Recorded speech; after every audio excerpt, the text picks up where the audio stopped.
Gloria in Excelsis Deo. Hi. Gloria in Excelsis Deo. Welcome to the Stream of Truth. I am Dr. Tassel Faith Shamebrook. And I'm Sean Kelly. And today we are continuing our series on union with your twin flame. This is part 2. We have a part 1, which we should actually put a link in this description. And we're going over 8 orientations basically that we have found really helpful for our twin flame union.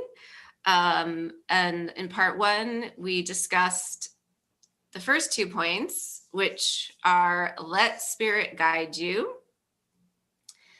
Just sort of surrender and release your human thinking mind and let spirit guide you. And then number 2, which we talked about for a long time, was transmute everything into forgiveness, love, and peace.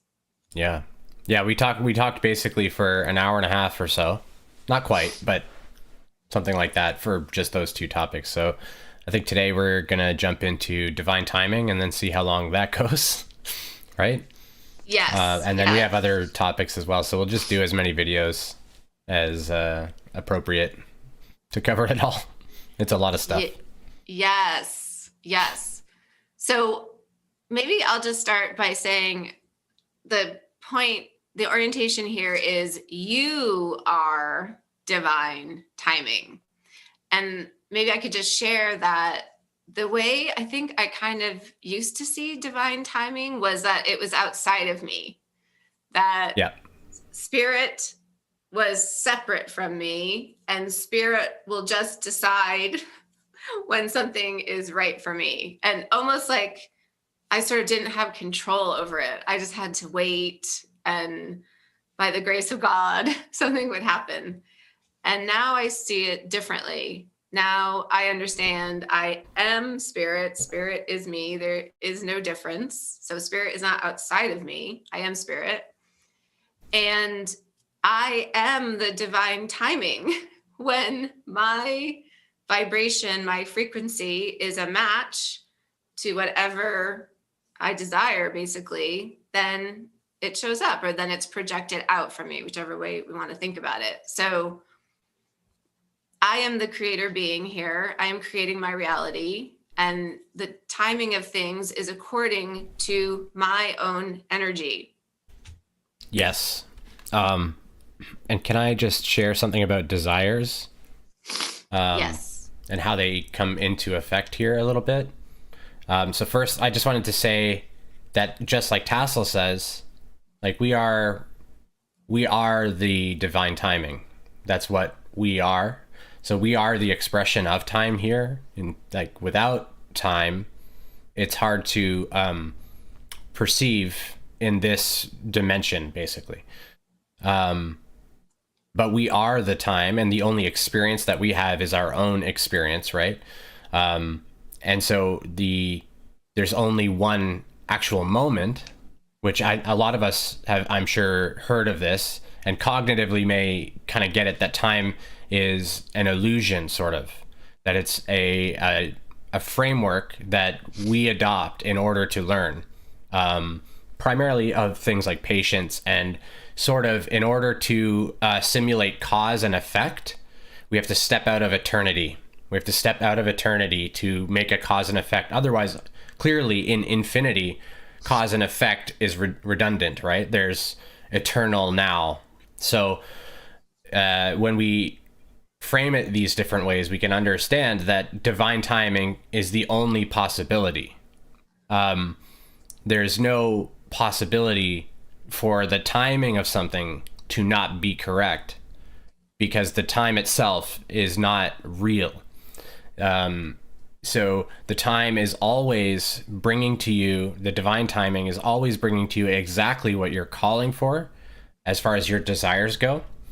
And the best way that I would say to frame desires, which almost always we're worrying about timing because we have desires, which is why I really focused in on that concept. The the we're impatient about something, right? About some desire, whether the desire could be very benevolent, like for peace or for harmony or something, or it can be very egoic. Our desires are basically our signals to where our lessons are at, more or less. And they're primarily lessons in acceptance and patience and forgiveness, is to cultivate peace. That's primarily what our lessons are always about. And, you know, we then have sort of mini lessons about, like, should I speak here, or what should I do? But the desires are the urges within that lead us to the lessons. So the desire may be like, let's say just a simple one that we all, I think, kind of know is not exactly real, is if we really want to get a particular, I don't know, let's say a particular vehicle, and we're like really, really attached to it, kind of as part of us, like it's our deepest dream to just get a certain vehicle. That means we're really anchored into this sort of the matrix of our physical reality. And so what the universe will naturally orient us to do in divine timing is to see that that car is not a part of us the way that we identify with it as the self, that it is a sort of non-attached, loved thing, but the attachment will end up being corrected in divine timing. So that's where the lesson would be. So you end up usually pursuing your desires to then perfectly attain them in some form, but also in doing so, you learn many things, some of which are really positive things, some of which are kind of really hard things, but are true. And that's where the lessons are, though. And so it, all through desire, the only reason anyone even cares about divine timing is due to their desire. So, yeah, it's a really big, deep part of it, I would say.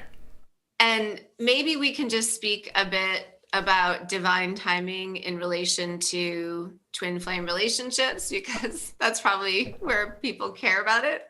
Well, true, yeah. And there are other desires too. But, true, yeah. You know, it seems that our humans have desires around our twin flame relationships. I'll just speak from my human's point of view. My human tassel would, for instance, has the desire to live in the same geographic location as you. That is a strong desire of hers. I wouldn't be surprised if other twin flames have that same desire. Oh, totally. And I would say a lot of the conversation I see on twin flame Facebook groups, for instance, is just around people's desires. Like, for instance, they might be in separation and their desire is to not be in separation, or they might be geographically apart at times, like you and I, and their desire is not to be geographically apart. Can I offer something? Yeah. Like, because I totally understand how that may have came across what I was saying. It may have sounded like I was saying, and I'm not sure if this is what you're responding to or not, but it may have felt like I was saying that our desires are like problematic for us or something, or anything. No. Oh, but no, I thought you were just. I wanted to like get deeper into what I meant, I guess, because basically, if you're not together with your partner, if we relate it back to twin flames, like you said, or partners, basically, you have to learn to accept yourself first, so fully, because if you don't, if either partner is not fully accepting themselves, then they're not going to be in union with themselves. So they can't really be in union in a partnership unless they're in union in their self, which means that they are beyond, they're at a vibration of just pretty much unconditional love, because they unconditionally love themselves. It's basically self-esteem is another way to think about it. And they as we raise in our vibration, we get offered, what are they, like temptations? They're temptations. There are many ways to consider how these temptations get offered. And there are a lot of interesting sort of stories around how this happens, whether it's through galactic entities, the spirit world. Depending on what culture you speak with, you'll get different answers. And spirit can take many forms. So it's not super important. But these temptations get offered to us to forget ourselves more. And so basically, as we grow with each other, we start to get higher and higher vibrations.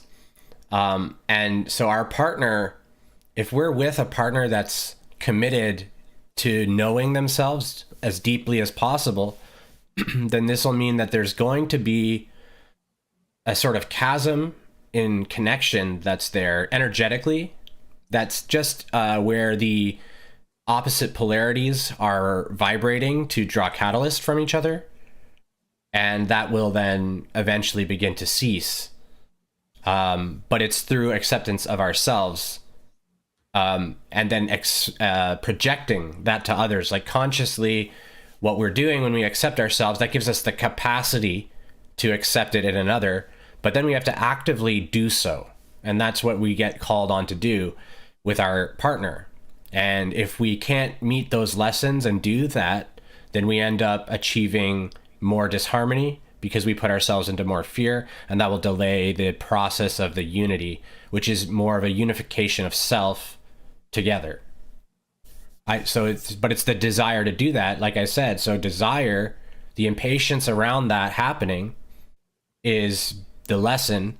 There's a lesson in the I want this to be now, but I know I'm not ready now. Otherwise, divine timing would not be real.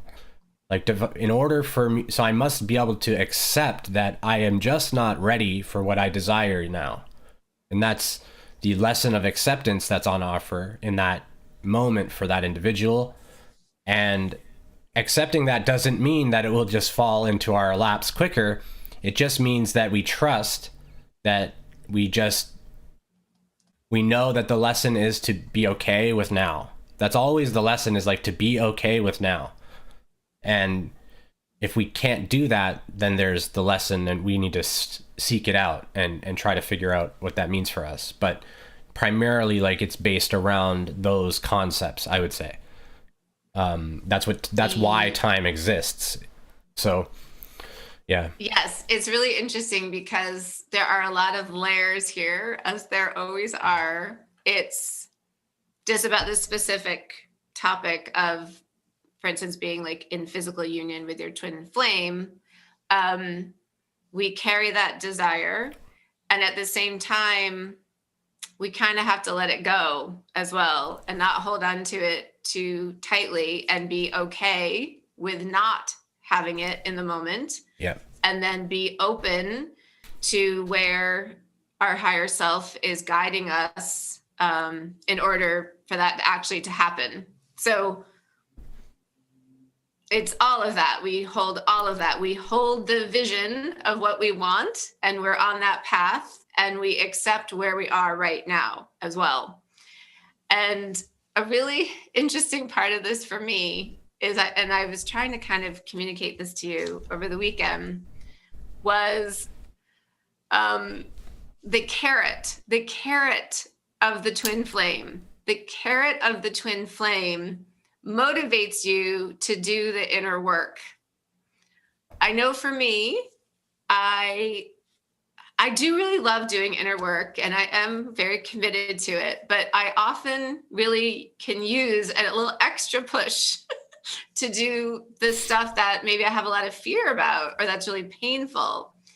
And this particular piece that you brought up, which is one of the points, it's number 5, about unconditionally loving and accepting yourself.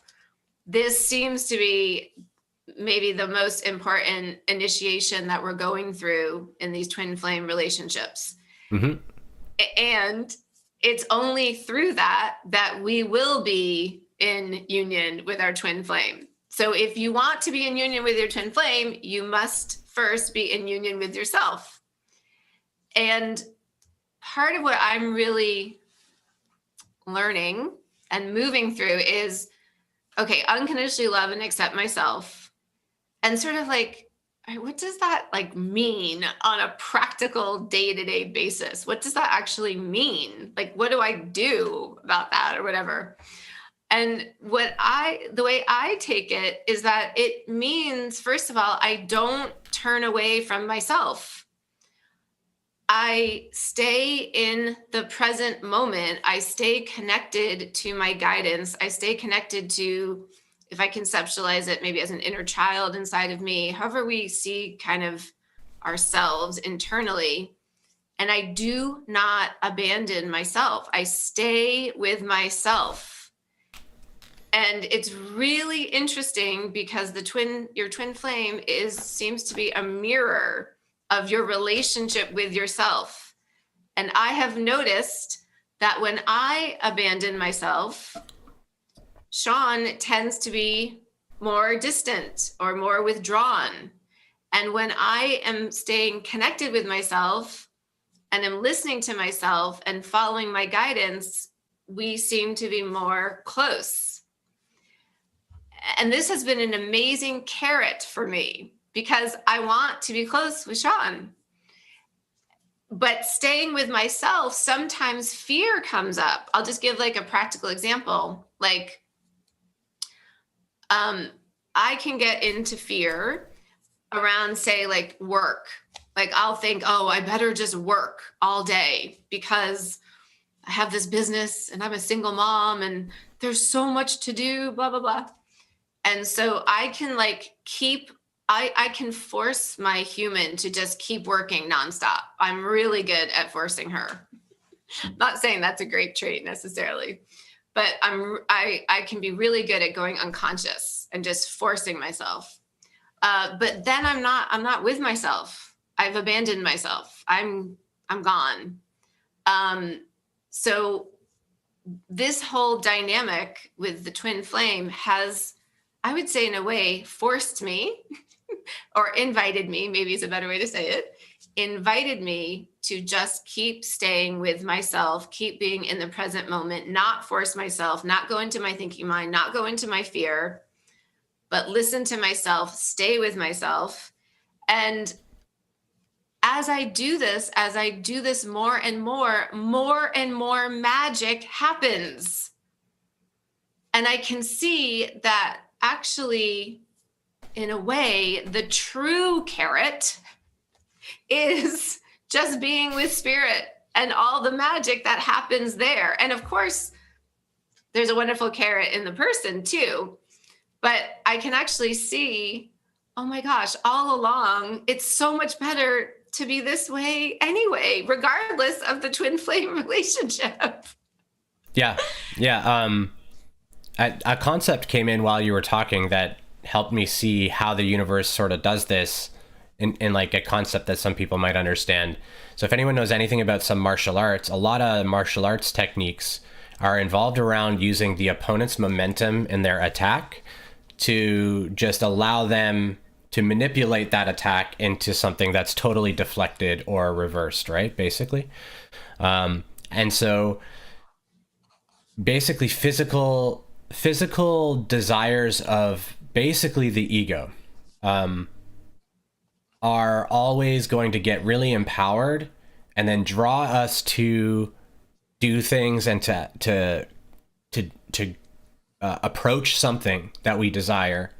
And the more empowered that draw and yearning is, the more gusto the universe has to redirect at you back to yourself. So just like in the martial arts, peace deflects it. So a lot of the martial arts that use these techniques are more about just subduing, just deflecting what is happening, right? Now, of course, there are strikes and other things too.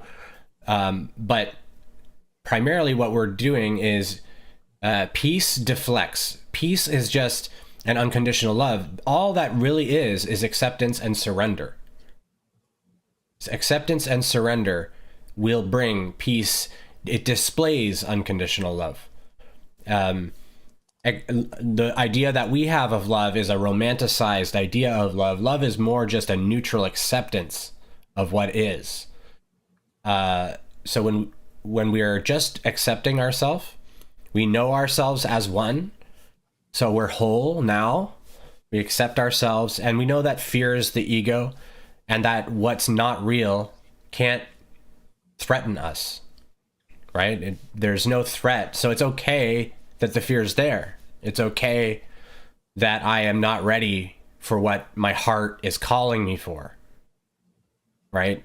Like our heart yearns for things, and those are real desires and pure.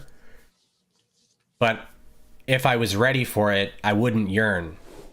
So, if I was ready for it, or if I was, sometimes we're yearning for stuff that is not appropriate for our plan here as well. We create sort of some things that we're yearning for that are not quite appropriate. So we'll notice those too, and we'll have to accept, oh, I was kind of yearning in a way that was just a little bit misunderstood, right? So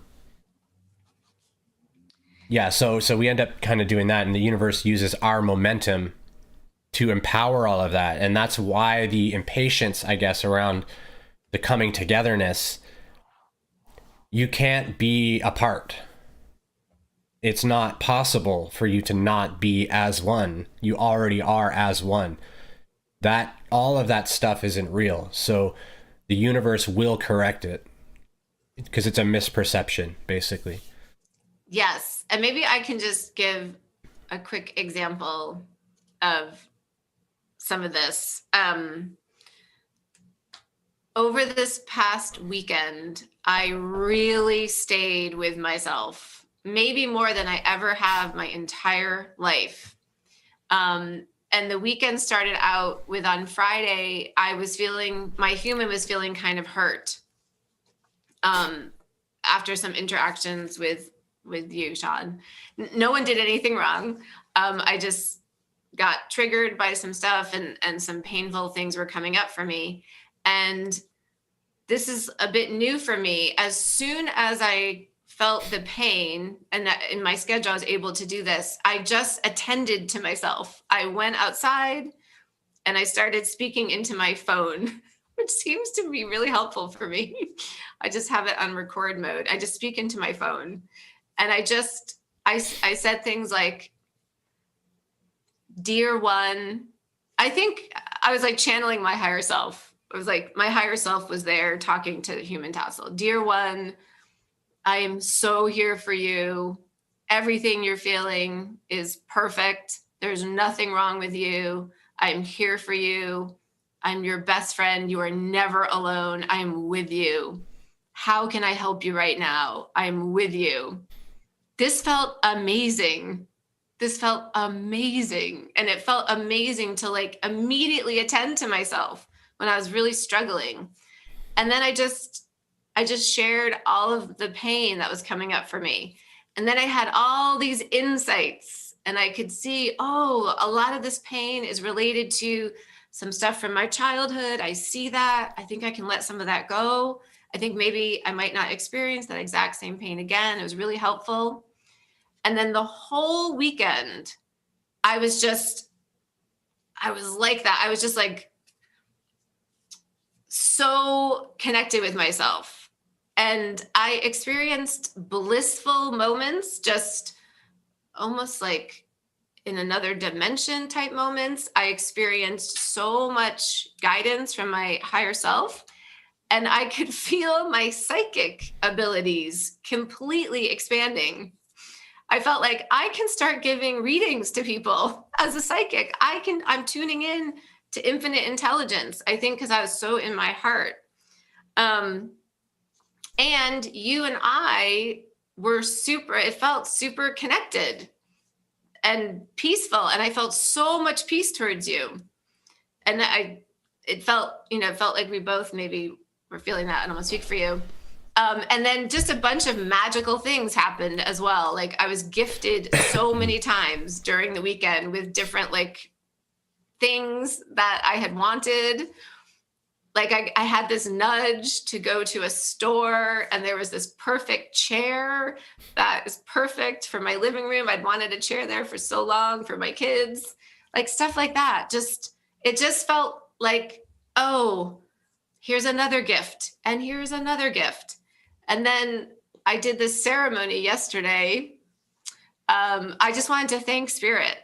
I just wanted to thank Spirit. And I basically said, Spirit, I see you. I see you. I see that you've been with me my whole life. And I see that you're always with me. And I see that when I follow you, which is me, we're the same. When I'm not stuck in my thinking mind, everything works out great. And then I started to cry. And then I got in the word, the rapture, that I was experiencing the rapture. And I didn't quite know what that meant. And I looked it up later. And the rapture can mean basically when you see God, when you meet with God.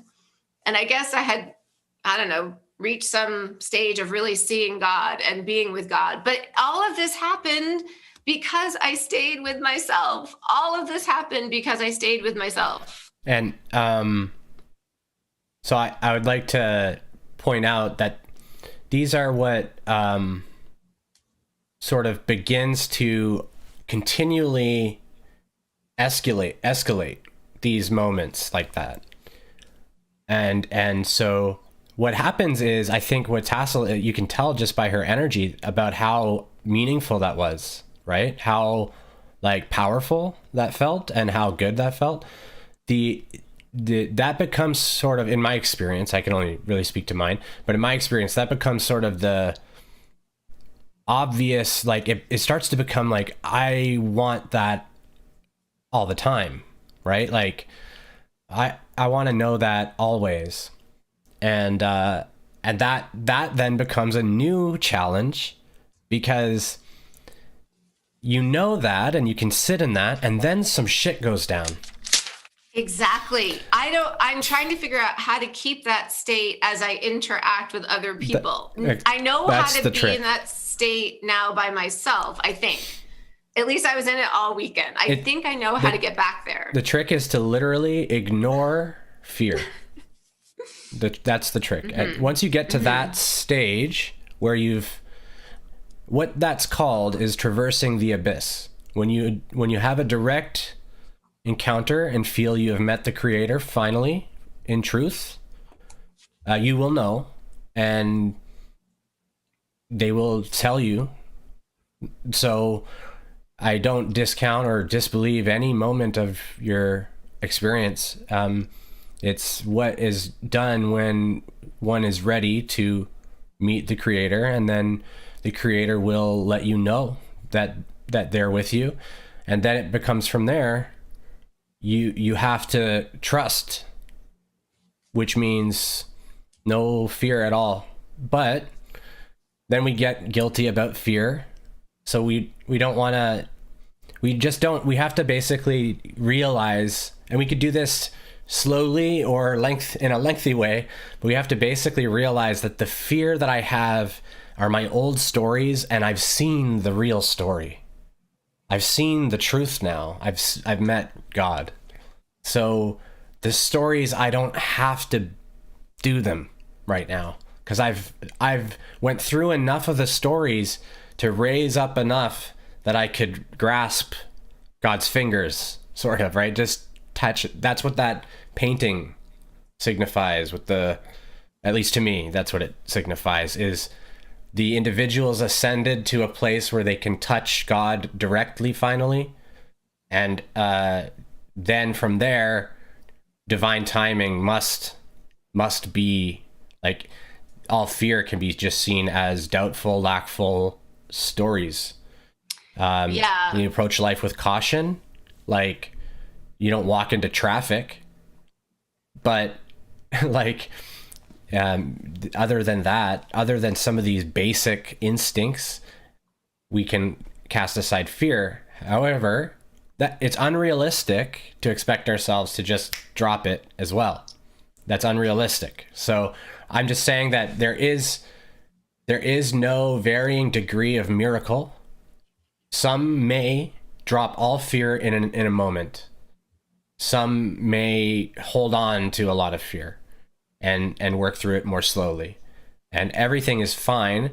It all depends on what you're wanting to sort of learn and experience as a fractal of the creator, basically. Yeah, I love everything you've shared. And I just so want to emphasize that how I got there was just being connected to myself. That's all it was. I just, I reached a deeper level of being really connected with myself. Like, you know, I've read Eckhart Tolle, The Power of Now, and I've heard about presence, you know, my whole adult life. And I don't know, something just clicked in recently about that. And to me, it just means I'm connected with myself moment to moment. To me, that's what presence is. That's what's being in the now. I'm just connected with myself, which means I'm connected to spirit. I'm connected to that internal voice inside of me, and I'm following it.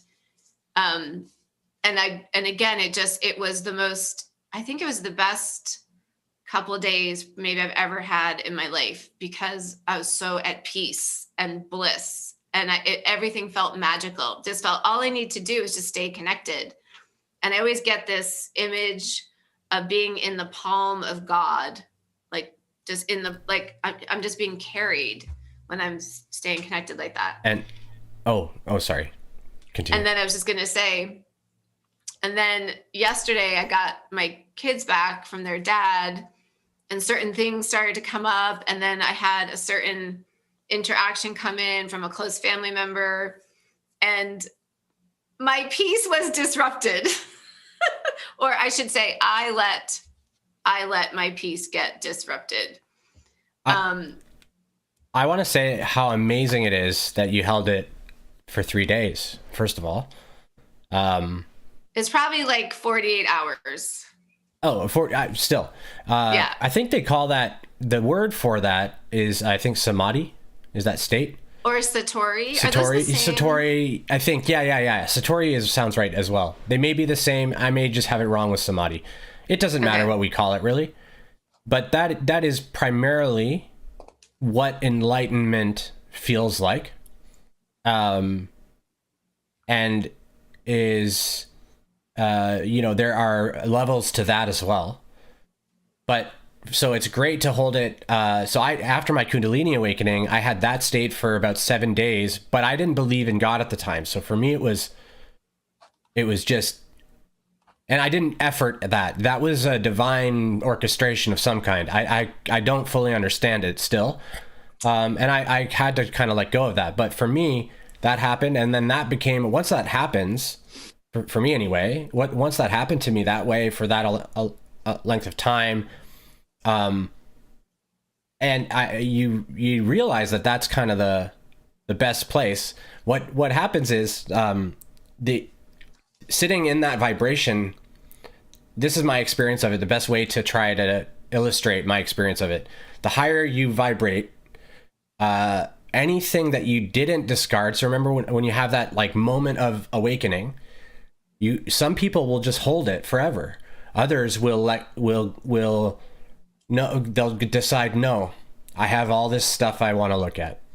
I'm going to go back into all of this. So they let go of the frequency, because what happens is all of the sediment gets disturbed by the new frequency, because the new frequency is true, and the new frequency doesn't have room for all the lies. So the lies that are in us have to start to come up and be seen, where we've lied to ourselves about our value, about whatever it is. And so when we hold that frequency, we're going to draw up both internal questions of fear and doubts, but also external stimuli to confront us that represent our fears. So they're symbols of our own fears. such as someone being conflicting with us in our family, or something happening to our vehicle, or whatever. So we'll raise up, and then we'll draw to us something, but that's because we haven't yet let go of it. So we can't be upset with the universe for doing it. The universe is doing it because we want it to do it. And like at our highest yearning is just for peace within ourselves. I think for every being, that's what they really yearn for, which means they're not in hunger of any kind. Like they feel abundant and full, and valuable and deserving. Yes. So, and what I want to, okay, forgive me. I want to ask you a question, and then I want to make a point. Sure. You're saying that when we bump up our consciousness, our vibration, there's stuff still in us that's not yet quite a match to that. So that has to come through. And that's what was happening over the past 24 hours for me. A lot of stuff was coming up after this wonderful Satori experience that I had. Yes. Yeah. Basically, okay. Like you could think of it like your consciousness is in you were in the basement, right? You were in the basement of your consciousness a lot. And then you lit the basement up and went up to the main floor. It's brighter here. You see the world nicer. And then you have more storage in the attic, let's say. So you have stuff that like when you turned on the lights in the basement, you're like, oh, there's actually lots. I got so much garbage here. Instead of cleaning all of it out, I'm going to hide some of it in the attic. I'm going to just hang on to some of this stuff. It's got sentimental value. You put it in the attic, and then you'll ascend higher, and you turn the light on in the attic, and you're like, oh, there's lots of stuff here that I didn't see. Because I hung on to it. I had opportunities to throw it away, to clean the basement out and start fresh with this new home. But I chose to hang on to some of my pains, because those pains, the wounds, whatever they are, the traumas, help me feel like who I am. They help me feel safe. So I'm going to keep them. They have sentimental value to me. And we're just continuously then offered an opportunity to let go of those pains and to clean out the attic and to repaint and have a bright new house, which would be called heaven, the kingdom. And so we don't maybe need to feel super disappointed if we get into a Satori state and then we're out of it. Like what I've noticed actually is that I got into this state briefly a couple of times over the past month. And I think I shared this with you. I was like, I'm in a bliss state right now. And those lasted not too long, like a couple hours maybe. I had like a couple 2-hour bliss states over the past month. And then I would say this like 2-day bliss state, Satori state. And I'm out of it right now, unfortunately. But my intuition is like, no, look at your trajectory. You've been in it now a few times. You were in it for a couple of days. You can get back into it. And especially as you release more and more. And what I also want to share is when I did this ceremony yesterday, where I had the rapture experience, after that, I felt like spirit was just directly talking to me, and I was writing things down, channeling, I guess. And spirit was saying, it was really beautiful. I might start to cry. Spirit was saying, like, dear one, you may have thought all of it was outside of you. You may have thought all the treasures were outside of you in different ways. You see, all the treasures are within you. The treasures appear when you go in, when you are connected with yourself and with me. Here is where the treasures are. And there will be more and more treasures that you may never even have imagined on this path. And yeah. Can I add that basically what we're talking about is the more we accept ourselves, the higher our vibration rises, the more opportunities we will be given to further accept ourselves until that acceptance is whole. And full. and consistent. Yes. And I also, oh, sorry. Yes. And I want to just say to that is that I started turning much, much more to myself like a couple weeks ago when I had this light bulb moment of I need to love and accept myself unconditionally no matter what. Whatever is happening in me, I need to love it and accept it. So that got me to turning within and yeah. Yeah, and I think a lot of that probably had to do with some of my harshness. And, oh my gosh, yes. And from my perspective, we talked about this after, but from my perspective, I didn't feel I was being harsh, really. And we've talked about that and why my perspective on harsh words is very different from yours, just due to my experience and what people have said to me. So basically the universe, I see this as sort of the universe setting up this perfect lesson of both me learning like how to be more compassionate to my harshness and stuff and for myself, but also being aware that stuff that I don't see as harsh can still feel really harsh and things like that. So I can balance myself. So I learn perfectly in that respect. And then on your side, there's that I don't feel safe. So it forces you to turn in. On my side, I wasn't trying to not be safe. I wasn't trying to not be, because I remember you saying the other day something that you just said. I thought it would be safe to express this and stuff. And I remember just thinking like, I don't see how it's not safe, but I'll also say stuff back. I don't know what to. So I was sort of, I learned a lot about that. And I wanted to say that one of the things that I started to really notice is that more and more as we are committing to our like authentic expression, we are choosing basically to mirror other people more closely. People that like, so like if we're committing to being authentic and true with someone deeply, which is basically when we're in divine partnership, that's what we're basically saying to each other.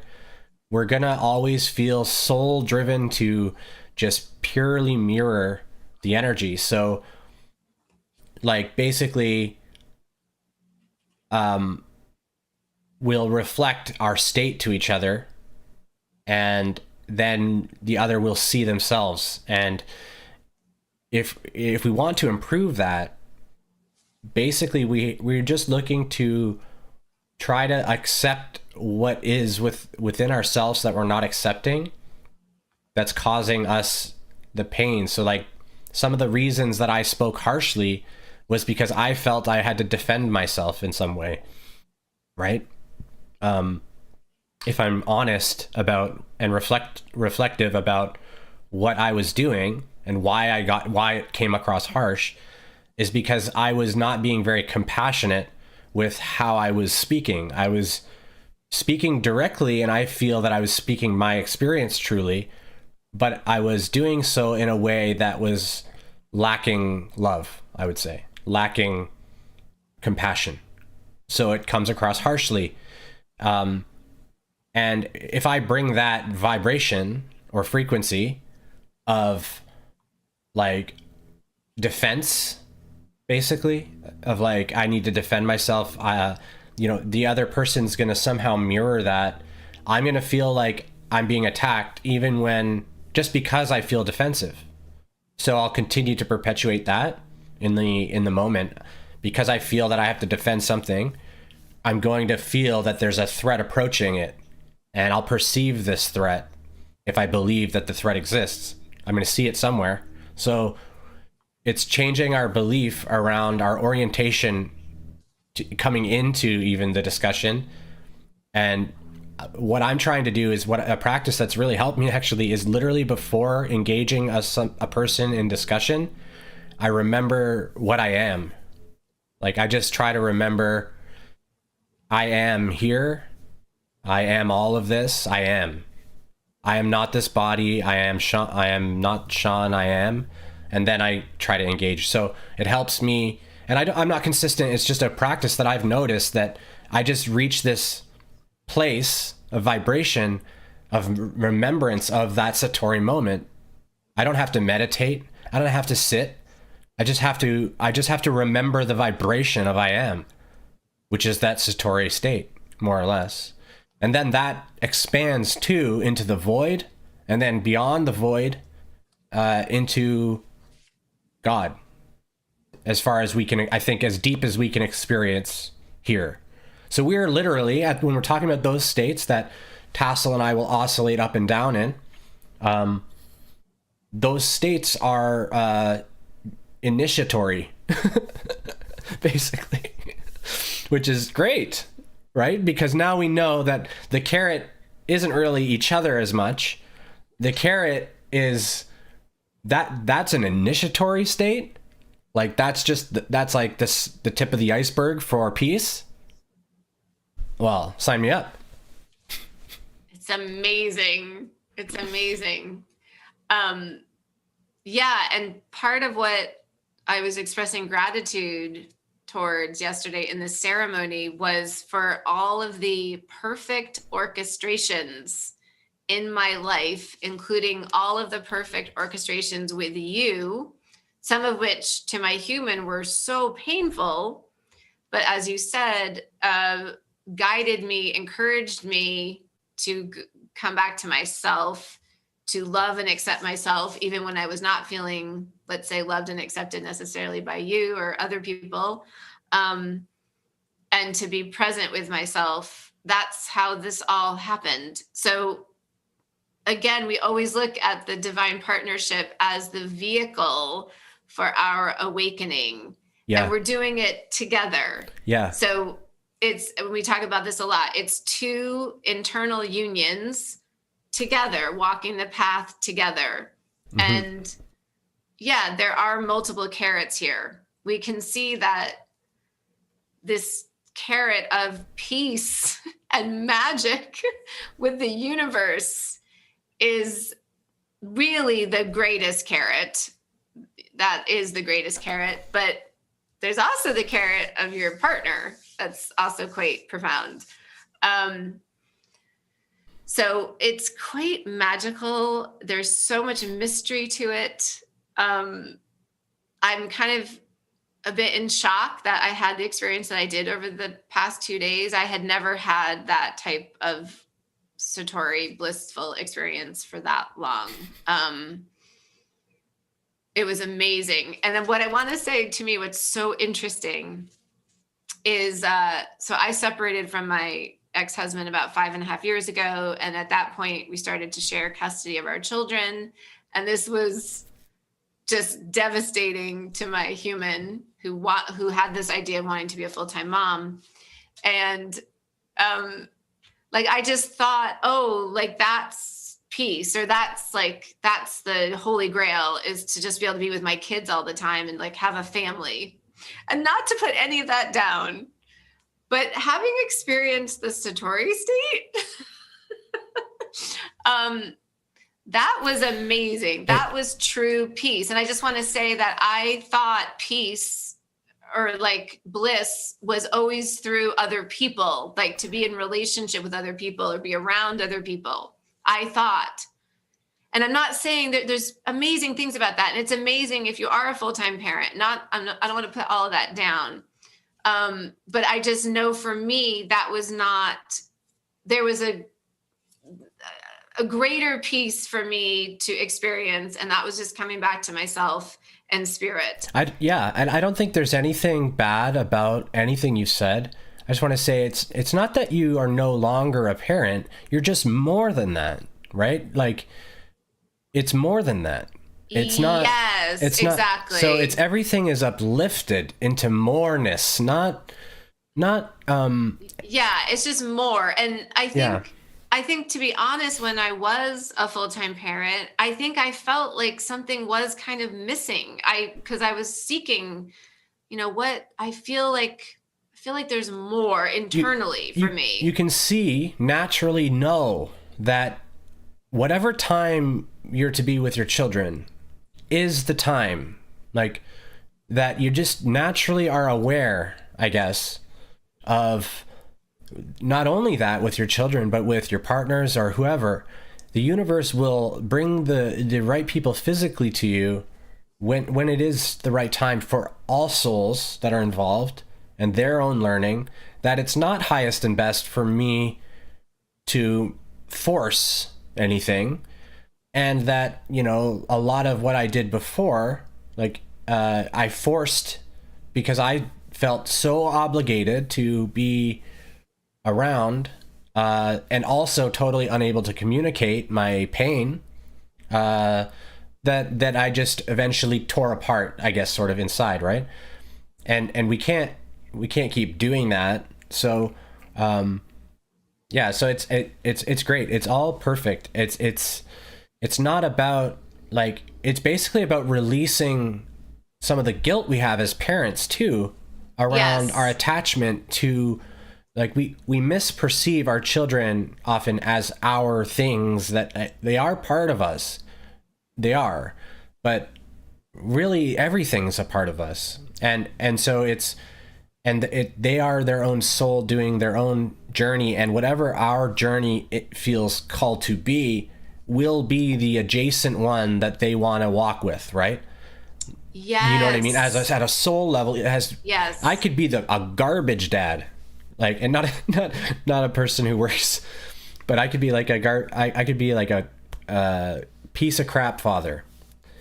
And Yes, and at the highest level, that is agreed on and known about, and, you know, so it's it's what we perceive a good parent to be is what hurts us there. And we can trust that if we're here to love, that we will be the best parent we can be, while staying in alignment with whatever these plans are that we are just simply not privy to as well. Yeah, totally. And it's interesting. I feel like a little uncomfortable with partly how I expressed myself, because I just want to talk it out for a second. I feel like I was saying, oh, there was a greater consciousness for me to experience, than being, quote unquote, just a mom or something. And but I think it's true. There was a greater consciousness for me to experience. And the thing is, I think I'm a much better mom because of that. If I hadn't had this experience, I think I would be too attached to my children. And especially as they're getting older, it would be harder for me to let them go and have their own lives and all of that. Yeah. I was in a story of, oh, first of all, a good mother is with their children all the time. A good mother does not leave. A good mother doesn't get a divorce. I'm not saying I totally bought into this, but there was a part of the story that was like, if I was really a good mother, I would just suck it up and stay in the marriage and not leave my children. That definitely, that had some power over me. And the way I see it, as you were saying, is our children are their own sovereign beings. They have their own higher self directing. They're manifesting on their own.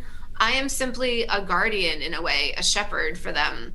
They do not belong to me. They come through me. They belong to God. They're on their own path. And so this consciousness has only helped, I believe, me be a better mother to them and be able to give them their freedom and not hang on to them. And then just one other point I wanted to make here was, especially in the beginning when I was alone so much after my divorce and didn't have my kids, I also felt a lot of shame about being alone. I might start to cry here. I think there was a story for me about that too, that there was something wrong with being alone. That if I really were, I don't know, worthy, I would be with other people, or other people would want to be with me, or whatever. I felt a lot of shame about being so alone. And I know that Spirit was orchestrating things so I would be alone, so I would go in. And now how I see it, or try to, I'm not always 100% with this. I still have some challenges about being alone, But the way I like to see it, which I know is the truth, is when things are orchestrated so that I am alone. To me, I see it, spirit wants to be with me. Spirit is saying, precious, dear one, I want to be with you now. Please be with me. Be with me right now. And now I see it like this whole weekend when I was in the Satori state, I was like, this is amazing. I'm with spirit.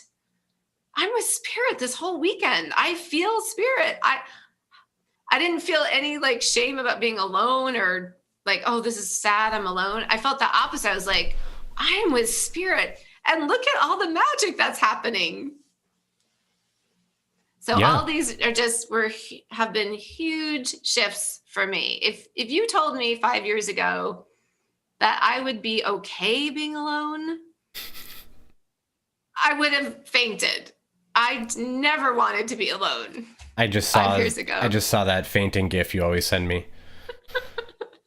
Oh my god. It's a miracle that I feel grateful to be, and I realize I'm never alone. I was never alone the whole time. Right. Yeah. I was never alone. Yeah. And then we, and then we usually forget about it for a bit. Yes. And we get into some of the weeds, and that's okay too. Yeah. And I think like part of what I'm trying to figure out is how you toggle in with your relationships. I get a little confused with the transitional stages. Like, okay, I'm in my relationship right now with spirit. It's all snug and cozy. Okay, great. Okay, but now I'm going to be interacting with other people. Yeah. The transition into that, and how do I stay connected? You also, like you said you're having psychic sort of imprinting occurring. Mm-hmm. Like you become more and more open, like because you're basically lowering all boundaries, so you start to pick everything up. So everything becomes much more sensitive. So when you're in that state, and then someone's doing anything, talking about fear, basically anything that is fear-based, you're more sensitive to as well. So somehow we've been talking about this, like there's fear everywhere. Yeah, there's fear everywhere. But so it's like the only reason you're ubiquitous. sensitive is like back to what I was saying was you've cleared out enough junk basically to hold the high vibration for a good amount of time, and then but holding it draws the other stuff to it, because it's like, if you want to stay here, you're gonna have to see this too, sort of is the way I like to think of it in the universe's perspective. Like, you can stay here, but you also have to see and let go of this, and then and if you stay there more, you have to see and let go of this. So, or the other alternative, someone like Eckhart the experience he described is moving into Satori and then just realizing and being fine, and he just let go of it all. That's not for everyone. Like, only a very divine messenger is meant for that. Like, that's a rare type of an occurrence, but it can happen, and he's a good example of it. He just I think he was like sitting on a bench or something. No, he realized he couldn't live with himself anymore. Yeah. That's what it was. He realized he couldn't live with himself anymore. And that's what did it for me too. I had a Kundalini Awakening. Same exact experience that Eckhart had. That I just sort of realize now, sort of. It's the exact same thing, except for I didn't choose to let go of my fears. I think that to be better of service here, this is what I like to think, that I thought that it would be my duty to investigate these fears more. That's what I feel at a soul level, that these fears were very valid to a lot of humans, very appropriate to process more deeply instead of releasing. Like, there's a value to my fear. And this is where I always have said to Tassa, like, or try to anyways, when she does something I don't like, I tend to tell her, I don't like this, but I would like you to keep doing it. It's like, because I'm afraid of it, I kind of want her to do it, because I need to get over that. So I see it that way, because I need to get over it. But the way I get over it personally is by really processing and analyzing the illusion and then giving that to God, basically, is how I see it. I'm like a processor of this fear right now. And so it's part of my duty and responsibility here for now to process some fear. And I don't have to do that. I choose to do that of my own will. I'm aware that I'm choosing to process fear. I'm aware I had the opportunity to leave it all behind, but the timing didn't feel right, and I felt more obligated to get more into it, because I saw a lot of concepts that started to get thrown around communities that concerned me. Yeah. I always so I like the phrase, like, milk your catalyst, like just milk it for all it's worth, because then also you won't get the same catalyst. And you'll get more expansion. And then I just always come back to this term, a householder. And this is from my training in Kundalini yoga, that we can think of different ascension pathways. There's an Eckhart Tolle type, or a monk, or a nun, or a hermit, who's somewhat kind of in their own world in a way. They're not totally, maybe they're not parents or careers, like mainstream careers and all that. And I know I'm a householder. And so my ascension path is always going to be within the context of, I'm in real life. I have children. I have a mortgage. Yeah. I very much participate in the material world. I just wanted to say, because I agree with those Kundalini teachings, but I wanted to expand on them a little bit, if everyone doesn't mind. Basically, when a being is ready to awaken in that incarnation, they will probably do so, almost definitely. Basically, they're ready for ascension at a sort of soul level. Time's not even real, but at that level of experience, they're ready for an ascension. And so the forming of it can happen any which way, like any way. In the past, we've seen commonalities of, like you say, the householder, or archetypes maybe of an awakening expression. But I'm a good example of someone who was not pursuing anything, was doing nothing really. I was meditating, which I didn't know would help me realize I'm a liar. I didn't understand that it would help me realize that the thing I think I am is just a liar. It's my ego, and that it's not me. I didn't realize that would happen. I wasn't pursuing that. I was just I thought meditation would help my brain be better. And I thought it would help me, like, find, be smarter, or like more somehow able to deal with the world, basically, because I didn't feel like I knew how to deal with the world. So I eventually, none of that worked. All that did was put me into enough pain, because I saw myself.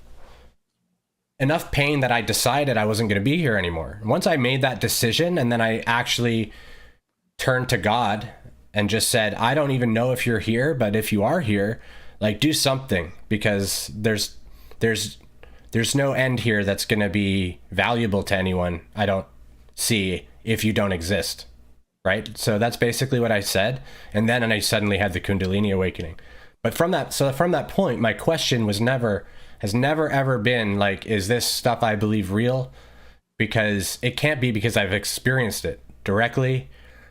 So there's no question anymore, and it becomes this understanding. But on the higher level, there's a lot of purpose to the fear we still have, and we've sort of committed to learn certain things. We have to accept that, like, the curriculum is laid out. We get to choose how we respond to the curriculum in front of us. But we chose the curriculum at a level that we're not fully aware of. We don't understand the curriculum. We don't really understand what lessons were being offered and why. We can get bits and pieces, and usually the lessons are very layered, like a cake or something. Like there's a broad lesson and then a more nuanced one, and it gets like that just tends to be infinitely into unity. Basically, everything gets resolved into unity. So the you can just sort of be at peace with yourself as best you can. And I say all these things, and I go into fear and I play with it. And part of our partnership, I think, is about like doing that with each other. So at a soul level, we are in agreement to be participating in this type of expression of what could be called, I guess, furthering an ascension pathway, like what I would call divine partnership, which is just it feels very lonely to do it on my own, sort of. So it would make sense, maybe as souls, there's a bias towards harmony in a relationship, right? Or perhaps, I feel like I have a lot in common. Maybe a huge part of me comes from the social memory complex raw. That was a very feminine energy, very harmonious relationships. It would make sense that my soul would have a bias to try to experience ascension with someone. All of that makes perfect sense. And we can't ascend in the areas that we hold ourselves down in without seeing them. So our partner is always that purpose, that mirror for us, because we've claimed them to be, and they've also claimed of themselves to be that. And once that claim exists, it can always be cut and severed if people choose that, right? But it is a claim. It is a claim and a commitment to be sacred to each other, a sort of sacred mirror. That doesn't mean that the reflection that we see in the mirror will always be a reflection we find sacred.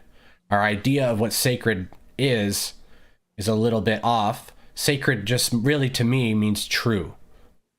The true mirror. So when we are holding defense, something I was thinking a little earlier that I meant to say was, when we're holding a defense energy of any kind, even if we're saying loving things and trying to be loving, the mirror will see right through that. They won't even see that, really. They're just going to feel the energy of what you're saying. It doesn't even matter, really, what you're saying. It doesn't really matter how they feel necessarily. And yeah. you can try and hide your defensiveness, but you're talking to someone who feels you. So they feel you more than they see and hear you, and they just feel the defense, and they're like, I've done something wrong. She feels scared of me. She feels scared of me, maybe, or scared of herself. This doesn't feel good, whatever it is. And then their ego will start to create a story around, like, what does this mean? And what should I do? And then they do stuff. And the point is that the ego then can confuse that energy, because the being doesn't know how to accept the fear that they're witnessing. They then create a story of how to approach it, how to fix it, right? And we don't have to do that part either. So we can choose. What I'm starting to really learn is that although I am a mirror, I can choose silence. I can choose to just be quiet. I don't have to talk. What arrogance is it of me to think I have to talk? I don't have to say anything. So I can just be quiet if my partner is upset. And if there are comforting things that occur to me, or things that are nice and loving that I feel I can say during that, then do that. But I don't have to, I don't have to mirror the energy, whatever energy it is. And I just mean that goes entirely both ways. And it's when one person chooses not to mirror that they're basically just choosing peace. Because although the kind words are coming out, there's a defensive energy. So no, there's no fight here. Like I'm peaceful with whatever's going on. So there's no fight. So just relax. And it's up to them really if they want to or not. And I think that's what gets was getting me sort of confused a lot, was the urge to act as mirror is very high. Like, it feels almost imperative that I stand up for the principles that we teach, or that it feels so important that I realized it must not be that important. It must not be. What must be important is for me to be the principal, and not to try to change anything about how she is feeling. And Yeah, I think that's, I've found to be the higher place of it, of just knowing I am a mirror, like to forgiving myself when I do act out, or I do like get harsh, or I feel, because I feel hurt in some way, or I feel defensive, but I don't have to feel that. And I'm not saying that you're doing anything wrong if you approach defensively. It's just because something's frightened you a bit, or there's been a perceived threat somewhere to yourself or to the relationship or whatever it is. And I see those things too. So there's nothing wrong with any of it. And if I didn't see them too, I wouldn't feel that I needed to feel defensive, so no one's done anything wrong at all. It's just that we're learning that the defense isn't really necessary. And we establish that through like continually coming back to each other and just being okay with what's gone on so far and where we're going. And we've just continuously offered opportunities to do that. And as we keep doing that, then like it just feels a lot better than basically holding on. And so although we're a mirror, we can choose to be sort of like an active mirror or inactive mirror in a way, right? We can mirror the energy that we want to, and we can just deactivate ourselves sort of as mirror when we don't feel that I don't want to embody that energy right now. The energy I'm feeling, like, I don't want to embody this. I'm just not gonna. Yes. Oh my gosh. You've said so many amazing things. And I just want to sort of take a step back and sort of just thank the stream.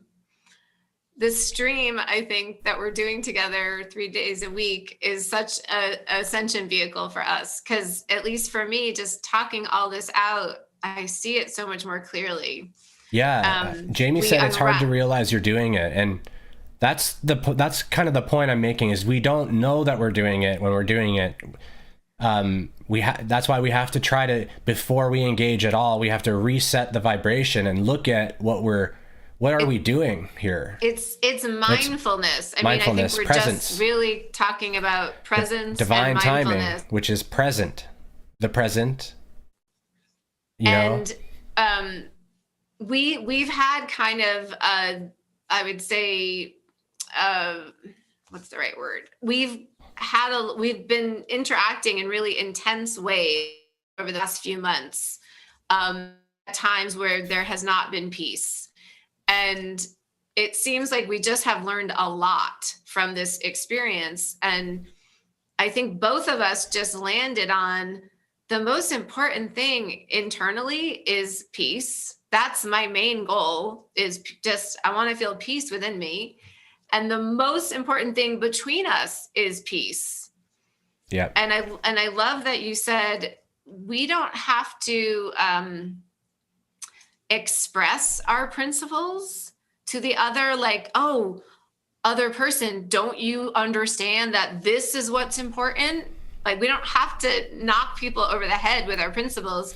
As you said, the higher way, just be the principle. Embody the energy that you'd like to be in, that you'd like to see your partner embody, that you'd like to be yourself. Just be love. And it's so interesting.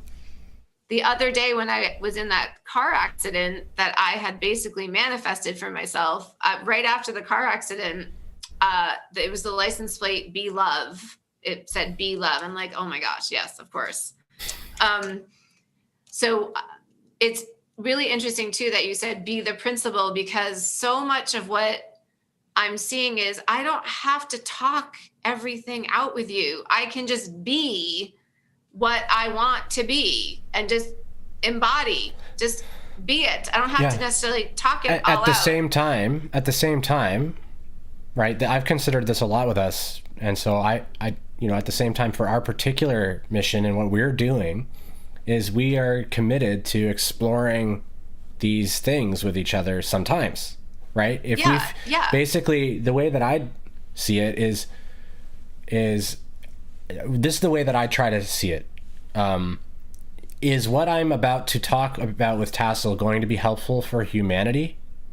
Like, I'm a part of humanity, and if we can resolve this together or come to more deeper understandings together as two aligned minds in this sphere, maybe we can help teach people how to get out of it.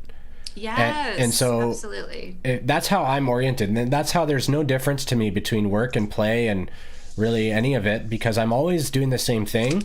I'm always trying to see avenues into like how to express divine timing and unity, which is divine timing, into this world. That's my only goal here. That's the only reason I'm alive.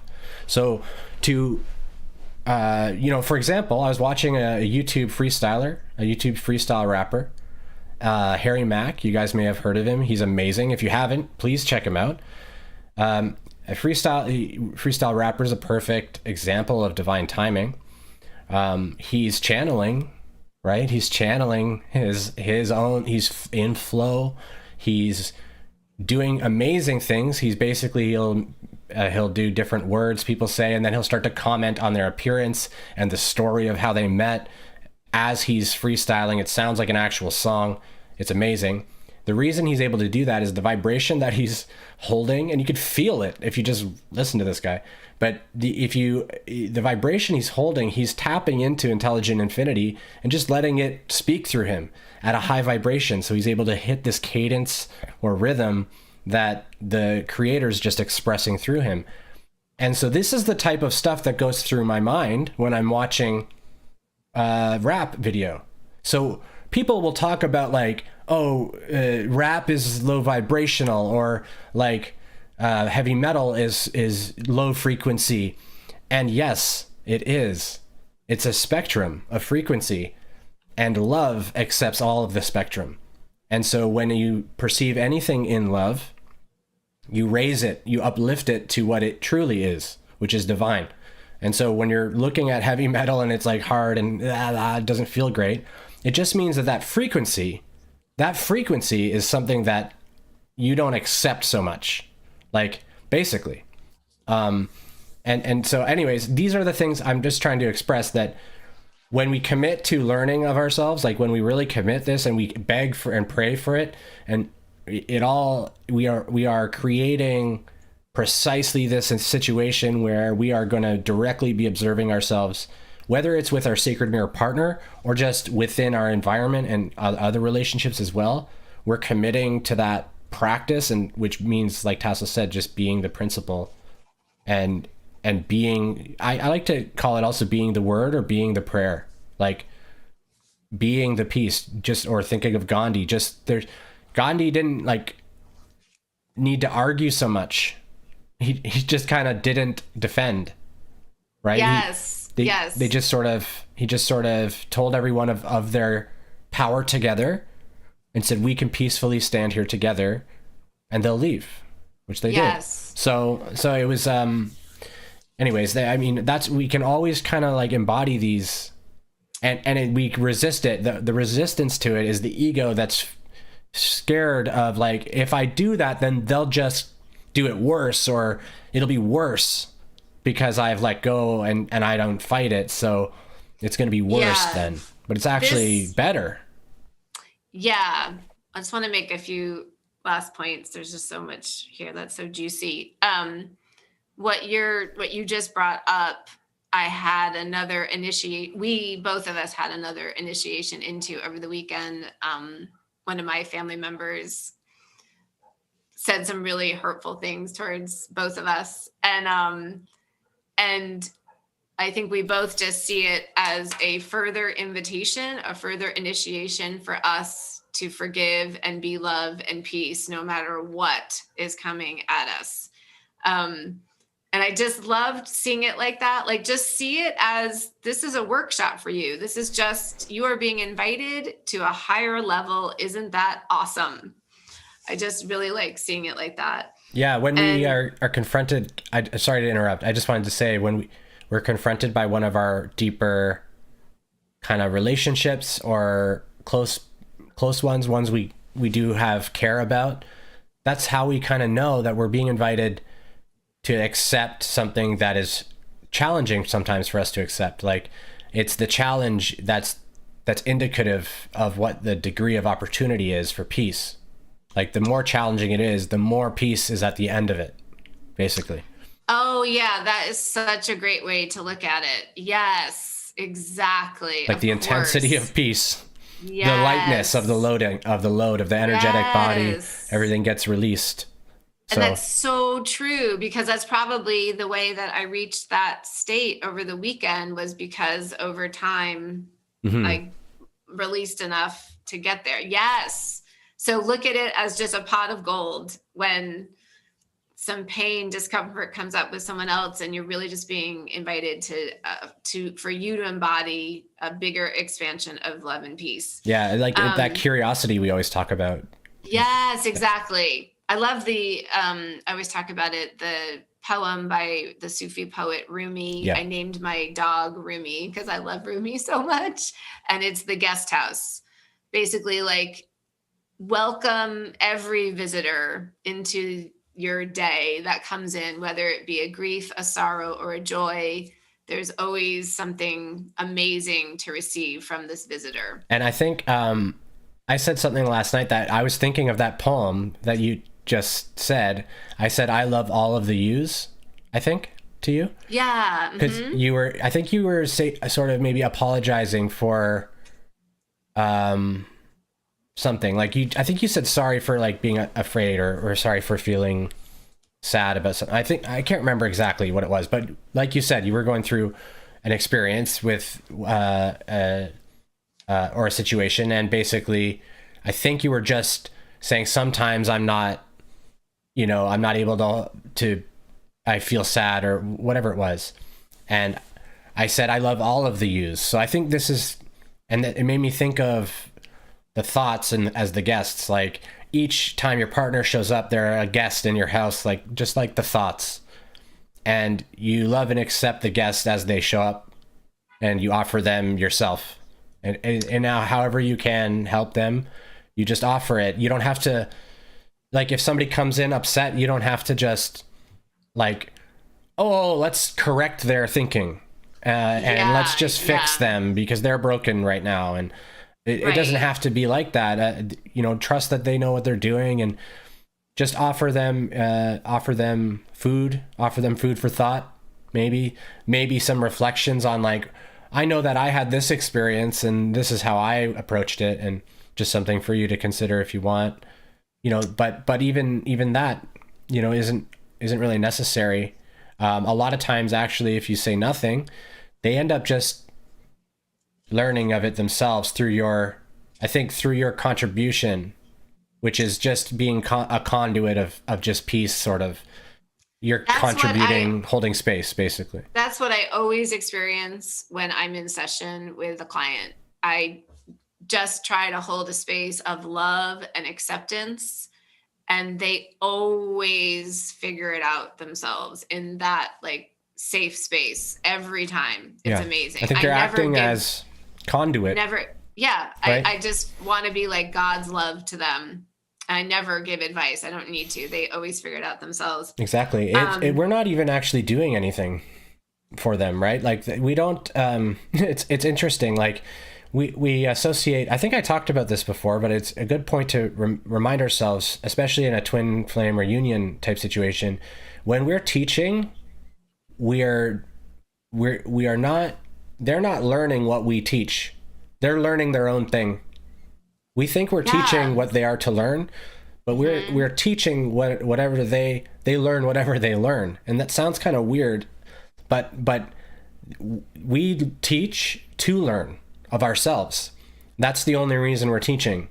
We are all teachers of each other, and we teach each other to learn. So when we're teaching each other, we have to realize that we're really just expressing what we are thinking about ourselves in some way, and they're doing the same. Yeah. And a lot of times that gets, because of the way language is kind of constructed, as well as the way the ego gets mixed in there sometimes, we end up sort of saying weird things that people find hurtful as well sometimes. We're all simultaneously student teachers of each other in every interaction. And when somebody's in pain and when we're trying to help them heal, like, we're basically trying to teach them, but we're usually trying to force teach, like, because we get uncomfortable with their pain, and we don't want them to suffer, but it really is our own discomfort that we're attending to if we're trying to force them out of their pain. I like to think of it as one of the ways the ego overrides a benevolent intention, to use a benevolent intention to convince us that it's virtuous behavior, that it's somehow beneficial, because basically it's making me feel uncomfortable somehow. Yeah. Exactly. Because I'm not accepting it.